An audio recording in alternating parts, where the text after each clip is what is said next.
ကဲကိုယ့်ရဲ့ကာကာရေနော်ရှစ်ချမ်းစက်ကတ်ဆိုတဲ့အတိုင်းကြည့်လိုက်အလွာဒီမှာအများကြီးပဲလုံးဝနော်အပေါ်ပိုင်းနဲ့ခေါ့တော့နဲ့ပဲတွဲဦးမှာလက်ရှင်နဲ့ပဲတွဲဘလို့ကနေလိုပဲခုအရှမ်းမိုက်တော့လေနော်သူကဒီကြည့်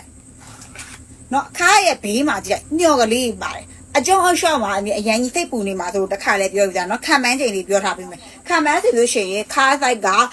32 30ပေါင်ချင်းရတယ်မင်းခံမှန်းမယ်နော်ပေါင်ချင်းက130 120 130တမိုင်းအတွက်အဆင်ပြေတယ်140ကျနည်းနည်းလေးကြက်မယ်လို့မင်းခံမှန်းတာတို့သူကဒီမှာတစ်ခါရက်ဒီမှာကြည့် HN တို့ 2HN တို့ရေးထားတတ်တယ်ဒါပေမဲ့အဲ့ဒါတွေအပိုတက်ထားတာပါရှင်တချို့တွေက site data တက်ထားပြီးတယ်မငင်းညာရှိတဲ့ဆက်ရုံကလာရတဲ့အတွက်ကြောင့်တစ်ခါလဲဒါလေးကိုတော့ညီမလေး 2HN ဆိုအမအကြီးမပေါ့ဆိုအဲ့လိုမျိုးကွန်မန့်လေးရှိတော့မင်းတစ်ခါလဲပြောထားပေးတာပါညီမလေးတို့ညီမပေါင်ချင်း120 130ခံမှန်းမှာအရန်ကြီးအရှည်ပြီးတော့ဆိုလို့ရှိရင်တော့140လောက်ထိရပါတယ်ပူ140ဆိုတော့ဝတ်လို့မရပါဘူးတခါလဲပေါင်ချင်းမင်းပြောပြထားပါနော်ဒီမင်းပြောတဲ့ပေါင်ချင်းလေးလို့တေချာနားထောင်ပြီးတော့အပိပြီးတော့ပြောကြပါနော်ဒီຢာလေးအရှာတက်ရောင်လိုက်ပါ